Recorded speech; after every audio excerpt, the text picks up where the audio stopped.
Harus 6 bulan kurang lebihnya untuk aturan. Kan kita sudah punya peraturan rektor nomor 5 2023 terkait dengan. Dan kalau game cuek itu malah bahaya. SOP itu dirancang sebagai turunan negara dalam status PTNBH.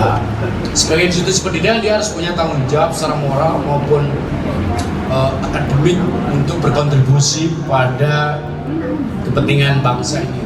Nah, pemilu sebagai agenda nasional tentu kita harus terdorong untuk itu. Dan kalau game cuek itu malah bahaya. Coba bagaimana kita memerankan di dalam kontribusi itu?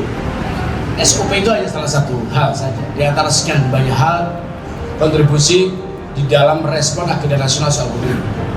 Dan publik itu kan sudah mendapatkan banyak sajian oleh pemerintah, oleh state dalam arti yang lebih luas, kemudian oleh penyelenggara pemilu maupun pelaku-pelaku politik. Kali ini kita nggak mungkin diam dan kita harus berperan. Meskipun dalam suasana sebelum-sebelumnya 5 tahun yang lalu kita juga lakukan itu, mulai dari KKN tematik, berupa pemantauan. Nah, era kali ini ketika 2024 ini digelar, beberapa waktu tahun sebelumnya itu pernah didiskusikan mengenai peluang kampus menyelenggarakan kampanye. Dan ini sudah kita uji kemarin dalam arti mengundang 3 kandidat, sekalipun waktu itu 3 ini belum diputuskan oleh secara formal oleh KPU. Tetapi kita tahu politik kita itu gejalanya udah kelihatan, biasanya begitu, termasuk MK dan seterusnya.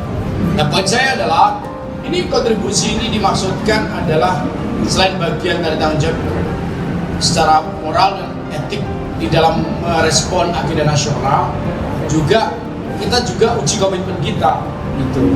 Karena SOP itu dirancang sebagai turunan dari keputusan MK, kemudian ada surat waktu itu ya undang-undang pemilu memungkinkan penyelenggaraan kampanye dikerjakan di kampus, tetapi rule of the game-nya harus dibicarakan. SOP itu sebenarnya rule of the game untuk memastikan agar ruang yang kita manfaatkan untuk memfasilitasi diskusi, debat atau pembicaraan antara partai politik atau caleg dengan mahasiswa, dosen dan seterusnya, stakeholders di kampus itu memiliki nilai-nilai akuntabel.